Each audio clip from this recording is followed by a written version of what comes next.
Team ಇಂಡಿಯಾದಲ್ಲಿ playing 11 ಹೀಗೆ ಇರ್ಬೋದು ಅನ್ನೋದನ್ನ ಎಕ್ಸ್ಪೆಕ್ಟ್ ಮಾಡ್ಬೋದು. ಆದರೆ ಒನ್ಸ್ ಬ್ಯಾಟಿಂಗ್ ಶುರು ಆದಮೇಲೆ ಯಾವ ಬ್ಯಾಟರ್ ಕ್ರೀಸ್ಗೆ ಬರ್ತಾರೆ ಅನ್ನೋದನ್ನ ಇಮ್ಯಾಜಿನ್ ಮಾಡೋಕ್ಕೂ ಕೂಡ ಆಗಲ್ಲ.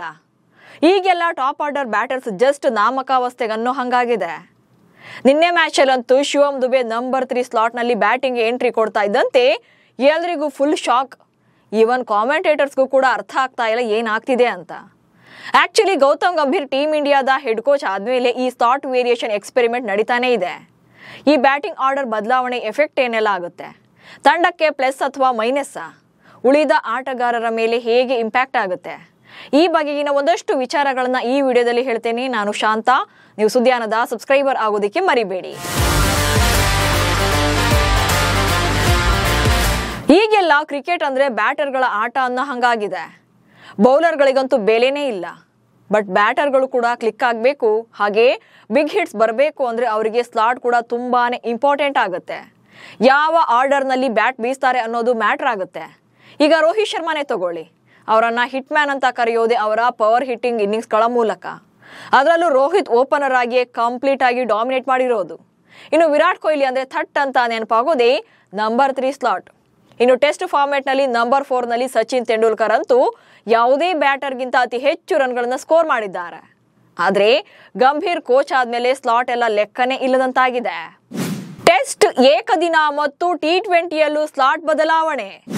ಮೊದಲೆಲ್ಲ ಓಪನರ್ ಔಟ್ ಆದ್ರೆ ನೆಕ್ಸ್ಟ್ ಯಾರು ಬ್ಯಾಟಿಂಗ್ಗೆ ಬರ್ತಾರೆ, 4 ಮತ್ತೆ 5ನೇ ಸ್ಲಾಟ್ ನಲ್ಲಿ ಯಾರು ಆಡ್ತಾರೆ, ಮಿಡಲ್ ಆರ್ಡರ್ ಹೇಗಿರುತ್ತೆ ಅನ್ನೋದು ಕ್ಲಿಯರ್ ಆಗಿರ್ತಾ ಇತ್ತು. ಯಾಕಂದ್ರೆ ಇಂತಿಂತ ಆಟಗಾರರು ಅಂತಾನೆ ಫಿಕ್ಸ್ ಆಗಿರ್ತಾ ಇತ್ತು.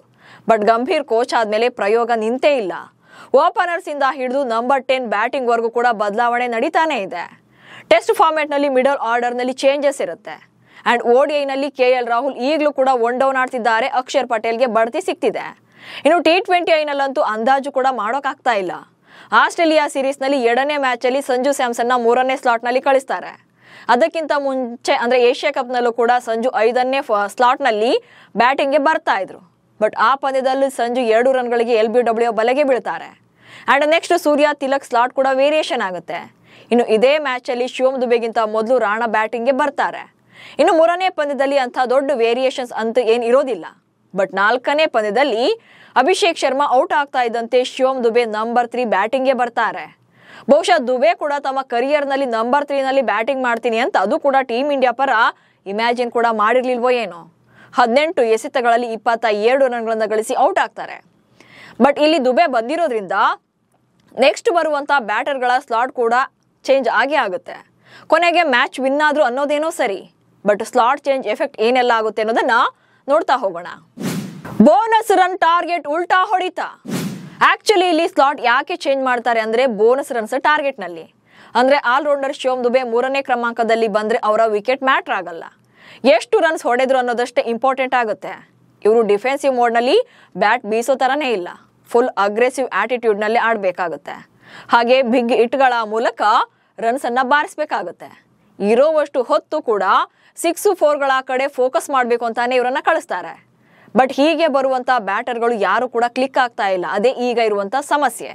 ಇನ್ನು ಸ್ಲಾಟ್ ವೇರಿಯೇಷನ್ಸ್ ನಿಂದ ತಂಡದ ಮೇಲೆ ಆಗುವಂತ ಎಫೆಕ್ಟ್ ಏನು ಅನ್ನೋದನ್ನ ಒಂದೊಂದಾಗಿ ನೋಡ್ತಾ ಹೋಗೋಣ. ಮೊದಲಿಗೆ ಸ್ಲಾಟ್ ಚೇಂಜ್ ಇಂದಾಗಿ ಸ್ಲಾಟ್ ಚೇಂಜ್ ಆದಾಗ ಸೆಟ್ ಆಗೋದು ಕಷ್ಟ ಆಗುತ್ತೆ. ಆಕ್ಚುಲಿ ಈಗ ಶಿವಮ್ ದುಬೆನ ತಗೊಳ್ಳಿ, ಶಿವಮ್ ದುಬೆ ಮಿಡಲ್ ಆರ್ಡರ್ ನಲ್ಲಿ ಬ್ಯಾಟಿಂಗ್ ಮಾಡ್ತಾ ಇದ್ರು ಅಂದಾಗ ಏಕಾಏಕಿ ಅವರನ್ನ ಟಾಪ್ ಆರ್ಡರ್ಗೆ ಕಳಿಸಿದಾಗ ಅವರಿಗೆ ಬ್ಯಾಟಿಂಗ್ ಮಾಡೋದು ಕಷ್ಟ ಆಗಬಹುದು. ಆ ಸ್ಲಾಟ್ ನಲ್ಲಿ ಅವ್ರು ಹೊಂದ್ಕೊಳ್ಳೋಕೆ ಸ್ವಲ್ಪ ಟೈಮ್ ತಗೊಳುತ್ತೆ. ಹಾಗೆ ಆಲ್ಮೋಸ್ಟ್ ಪವರ್ ಪ್ಲೇ ನಲ್ಲಿ ಬಂದ್ರು ಅಂತಂದ್ರೆ ಆಲ್ಮೋಸ್ಟ್ ಪೇಸ್ ಬೌಲರ್ಗಳೇ ಇರೋದ್ರಿಂದ ಅವರನ್ನ ಎದುರಿಸೋದು ಕೂಡ ಕಷ್ಟ ಆಗಬಹುದು. ಯಾಕಂದ್ರೆ ಶಿವಮ್ ದುಬೆ ಮಿಡಲ್ ಆರ್ಡರ್ ನಲ್ಲಿ ಬ್ಯಾಟಿಂಗ್ ಮಾಡ್ತಾರೆ ಅಂದಾಗ ಸ್ಪಿನ್ ವಿರುದ್ಧ ಚೆನ್ನಾಗಿ ಬ್ಯಾಟಿಂಗ್ ಅನ್ನ ಮಾಡ್ತಾರೆ, ಅದು ಅವರ ಸ್ಟ್ರೆಂತ್ ಆಗಿರುತ್ತೆ. ಏಕಾಏಕಿ ಸ್ಲಾಟ್ ಚೇಂಜ್ ಮಾಡಿದಾಗ ನೆಕ್ಸ್ಟ್ ಬ್ಯಾಟಿಂಗ್ ಮಾಡೋಕೆ ಅವರಿಗೆ ಎಫೆಕ್ಟ್ ಆಗಬಹುದು. ಇದು ಕೂಡ ಒಂದು ಕಾರಣ ಆಗುತ್ತೆ. ಸೊ ಇನ್ನೊಂದು ಮೇನ್ ವಿಚಾರ ಏನಪ್ಪಾ ಅಂತಂದ್ರೆ ಕನ್ಸಿಸ್ಟೆನ್ಸಿ ಪರ್ಫಾರ್ಮೆನ್ಸ್ ಕೊಡೋದು ಅಸಾಧ್ಯವಾಗುತ್ತೆ. ಯಾವುದೋ ಒಂದು ಸ್ಲಾಟ್ ನಲ್ಲಿ ಕಂಟಿನ್ಯೂಸ್ ಆಗಿ ಆಡ್ತಾ ಇದ್ದಾಗ ಕನ್ಸಿಸ್ಟೆನ್ಸಿ ಪರ್ಫಾರ್ಮೆನ್ಸ್ ಅನ್ನು ಅವರಿಂದ ನಿರೀಕ್ಷೆ ಮಾಡಬಹುದು. ಆದ್ರೆ ಒಂದ್ ದಿವಸ ಓಪನರು, ಒಂದ್ ದಿವಸ ನಂಬರ್ 3 ಅಥವಾ ಒಂದ್ ದಿವಸ ಮಿಡಲ್ ಆರ್ಡರು ಅಥವಾ ಒಂದ್ ದಿವಸ ನಂಬರ್ 8 ಅಂತ ಬೇರೆ ಬೇರೆ ಸ್ಲಾಟ್ಗಳಲ್ಲಿ ಆಡಿಸಿದಾಗ ಅವರ ಮೈಂಡ್ ಸೆಟ್ ಕೂಡ ಚೇಂಜ್ ಆಗುತ್ತೆ. ಹಾಗೆ ಇಂತಿಷ್ಟೇ ರನ್ಸ್ ಅನ್ನ ಹೊಡಿಬೇಕು, ಇದೇ ಮೈಂಡ್ ಸೆಟ್ ನಲ್ಲಿ ಗೇಮ್ ಆಡಬೇಕು ಅನ್ನೋದು ಕೂಡ ಅವರಿಂದ ಡಿಸೈಡ್ ಮಾಡೋಕ್ಕಾಗಲ್ಲ. ಸೊ ಅವರ ಕಾನ್ಸಂಟ್ರೇಷನ್ ಇಲ್ಲಿ ಡೈವರ್ಟ್ ಆಗುತ್ತೆ. ಹಾಗಾಗಿ ಕನ್ಸಿಸ್ಟೆನ್ಸಿ ಪರ್ಫಾರ್ಮೆನ್ಸ್ ಅನ್ನ ನಿರೀಕ್ಷೆ ಮಾಡೋದು ಕೂಡ ಅಸಾಧ್ಯವಾಗುತ್ತೆ. ಹೌದು, KL ರಾಹುಲ್ ಮತ್ತು ಸಂಜು ಸ್ಯಾಮ್ಸನ್ ಎಂಥ ಬ್ಯಾಟರ್ಗಳು ಅಂತ ನಮಗೆಲ್ಲ ಕೂಡ ಗೊತ್ತೇ ಇದೆ.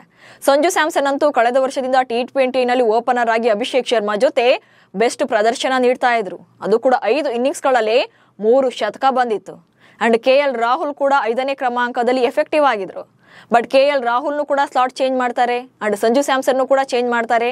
KL ರಾಹುಲ್ ಅಂತೂ ಇದೇ ಸ್ಲಾಟ್ ವೇರಿಯೇಷನ್ ಇಂದಾಗಿ T20 ಟೀಮ್ನಿಂದ ತೆಗೆದೇ ಬಿಟ್ಟಿದ್ದಾರೆ. ಅಂಡ್ ಸಂಜು ಸ್ಯಾಮ್ಸನ್ ಕೂಡ ಈಗ ಓಪನರ್ ಸ್ಲಾಟ್ ಇಂದ ಕೆಳಗಿಳಿಸಿ ಮಿಡಲ್ ಆರ್ಡರ್ಗೆ ಕಳಿಸಿ ಮಿಡಲ್ ಆರ್ಡರ್ ನಲ್ಲಿ ಅಂತ ಎಫೆಕ್ಟಿವ್ ರನ್ಸ್ ಬರಲಿಲ್ಲ ಅಂತ ಕಳೆದ 2 ಪಂದ್ಯಗಳಿಂದ ಜಿತೇಶ್ ಶರ್ಮಾರನ್ನ ವಿಕೆಟ್ ಕೀಪರ್ ಬ್ಯಾಟರ್ ಆಗಿ ಸೆಲೆಕ್ಟ್ ಮಾಡ್ತಿದ್ದಾರೆ. ಸೊ ಇಲ್ಲಿ ಸ್ಲಾಟ್ ಎಷ್ಟು ಇಂಪಾರ್ಟೆಂಟ್ ಆಗುತ್ತೆ ಅನ್ನೋದು ಸಂಜು ಸ್ಯಾಮ್ಸನ್ ಅವರ ಪರ್ಫಾರ್ಮೆನ್ಸ್ ಅನ್ನ ನೋಡಿದ್ರೇನೆ ಗೊತ್ತಾಗುತ್ತೆ.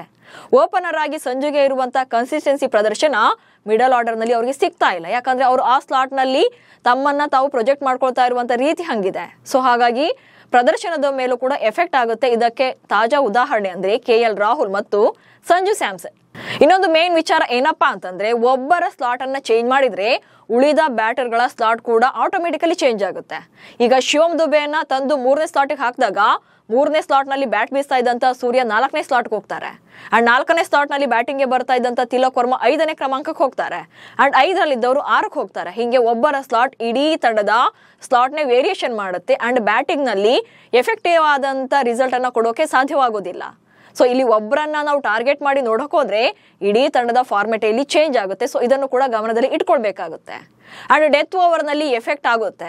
ಎಸ್, ಪವರ್ ಪ್ಲೇ ಹಾಗೆ ಡೆತ್ ಓವರ್ಗಳಲ್ಲಿ ಮೇನ್ ಇಲ್ಲೇ ಕೂಡ ಎಫೆಕ್ಟ್ ಆಗೋದು. ಯಾಕಂದ್ರೆ ಪವರ್ ಪ್ಲೇ ನಲ್ಲಿ ಟಾಪ್ ಆರ್ಡರ್ ಬ್ಯಾಟರ್ಗಳು ತುಂಬಾನೇ ಕಾನ್ಫಿಡೆನ್ಸ್ ಆಗಿ ಬ್ಯಾಟಿಂಗ್ ಅನ್ನ ಮಾಡ್ತಾರೆ.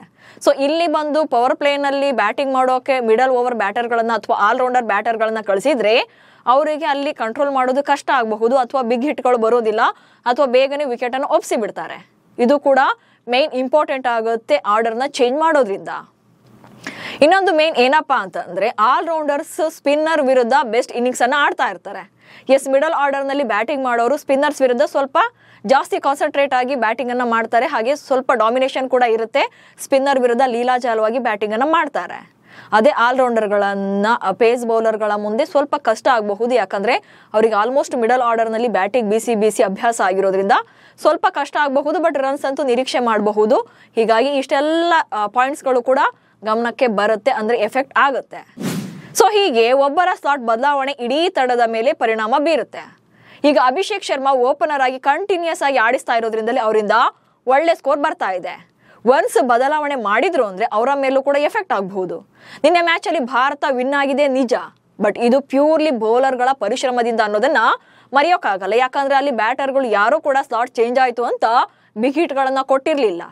ಸೊ ಇಲ್ಲಿ ನಿನ್ನೆ ಮ್ಯಾಚ್ ಅನ್ನ ಗೆಲ್ಲೋಕೆ ಪ್ರಮುಖ ಕಾರಣ ಬೌಲರ್ಗಳ ಪರಿಶ್ರಮ ಹಾಗೆ ಅವರ ಡಾಮಿನೇಷನ್ ಇಂದ. ಇಲ್ಲಿ ಬ್ಯಾಟರ್ಗಳಿಂದ ಸ್ಲಾಟ್ ವೇರಿಯೇಷನ್ ಇಂದ ಅಂತ ಹೇಳೋದು ನಿಜಕ್ಕೂ ಕೂಡ ತಪ್ಪಾಗುತ್ತೆ. ಒಟ್ನಲ್ಲಿ ಗೌತಮ್ ಗಂಭೀರ್ ಅವರ ಸ್ಲಾಟ್ ಚೇಂಜ್ ನಿರ್ಧಾರ ರಿವರ್ಸ್ ಫೈರ್ ಆದಂತೆ ಕಾಣ್ತಾ ಇದೆ. ಅಂದ್ರೆ ಬ್ಯಾಟಿಂಗ್ ಪಂದ್ಯ ಗೆದ್ರೆ ನಿಜ, ಬಟ್ ಬ್ಯಾಟಿಂಗ್ ನಲ್ಲಿ ಸ್ವಲ್ಪ ಅಂದ್ರೆ ಹೇಳ್ಕೊಳ್ಳುವಂತ ನಿರೀಕ್ಷೆ ಅಥವಾ ನಿರೀಕ್ಷಿತ ಸ್ಕೋರ್ ಬಂದಿಲ್ಲ, ಟಾರ್ಗೆಟ್ ಅನ್ನ ಬಿಡ್ ಮಾಡೋಕ್ಕಾಗಿಲ್ಲ. ಸೊ ನಿಮ್ಮ ಪ್ರಕಾರ ಸ್ಲಾಟ್ ಬದಲಾವಣೆ ನಿರ್ಧಾರ ಸರಿನಾ, ಅಥವಾ ಟಾಪ್ ಆರ್ಡರ್ ಬ್ಯಾಟಿಂಗ್ ಅಂದ್ರೆ ಅದು ಹಾಗೇ ಇರ್ಬೇಕಾ, ಅಥವಾ ಪಂದ್ಯಗಳಿಗೆ ತಕ್ಕಂತೆ ಚೇಂಜ್ ಮಾಡ್ಕೊಳ್ಬೇಕಾ, ಇದರಿಂದ ಪ್ಲಸ್ ಆಗುತ್ತಾ ಅಥವಾ ಮೈನಸ್ ಆಗುತ್ತಾ? ಈ ಬಗ್ಗೆ ನಿಮ್ಮ ಒಪಿನಿಯನ್ ಏನು ಅನ್ನೋದನ್ನ ಕಮೆಂಟ್ಸ್ ಮೂಲಕ ತಿಳಿಸಿ. ಹಾಗೆ ಸುದ್ದಿಯನ್ನ ಫಾಲೋ ಮಾಡಿ. ನಮಸ್ಕಾರ.